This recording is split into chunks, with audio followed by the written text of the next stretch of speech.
I feel like I was born to create apps.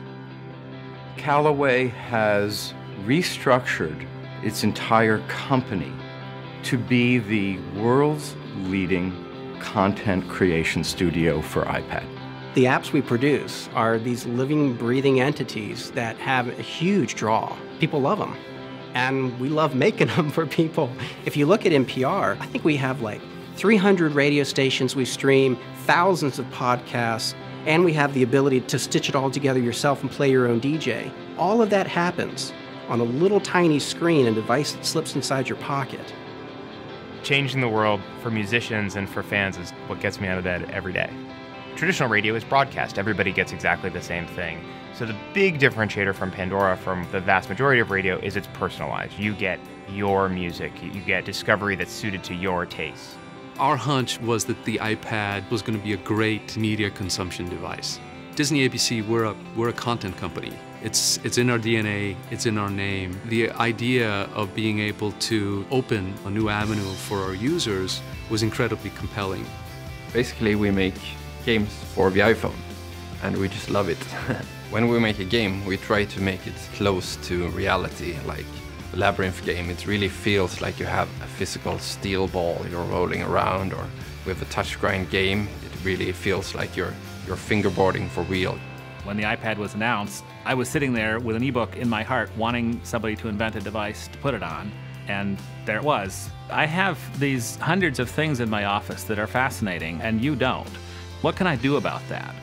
The iPad is a device on which the practical implementation of magic books is entirely possible.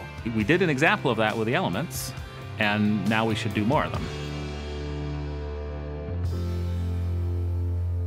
For all of its charms, Pandora on the iPhone to this point can't run in the background. And so one of the big new features in iPhone OS 4 is multitasking, and Pandora will be able to run in the background. With Game Center, for example, we can connect players from all over the world to compete in our games by just a few lines of code, and that's going to be really cool.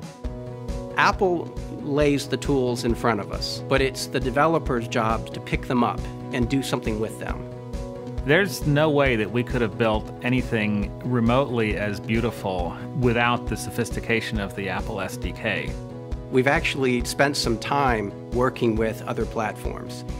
It's a night and day difference. They're more difficult for the user.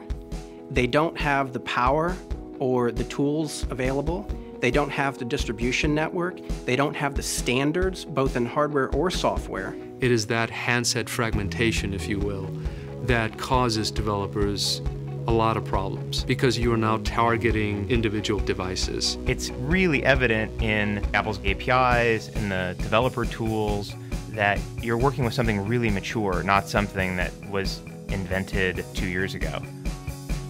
There is a certain elegance and sophistication to the way that Apple has architected their entire solution. It's an end-to-end solution, and that is absolutely lacking on other platforms. I mean, one of the nice things about the App Store is you submit it and forget it, because Apple takes care of all of the hassles of distributing software. For many people, games haven't really been accessible, but on the App Store you can just go pick any game, download and play. I think it's really changing the world. The store that we're represented on is immediately available to hundreds of millions of people all over the world. We'd been trying for about 18 months before the App Store launched to figure out Pandora on mobile. We tried it on all different kinds of phones, and we just had never really got the formula right. The morning we turned it on and we started watching the activations come in, we had more people listening on the iPhone by noon than we had accumulated in the previous years. There are literally tens of thousands of moving parts that have been reduced to one lever in the Apple's SDK and the App Store and the platform. And because we don't have to worry about any of that, what we can do is focus on making great apps. Apple has given us the most amazing canvas to paint on. And now it's time to paint your masterpiece.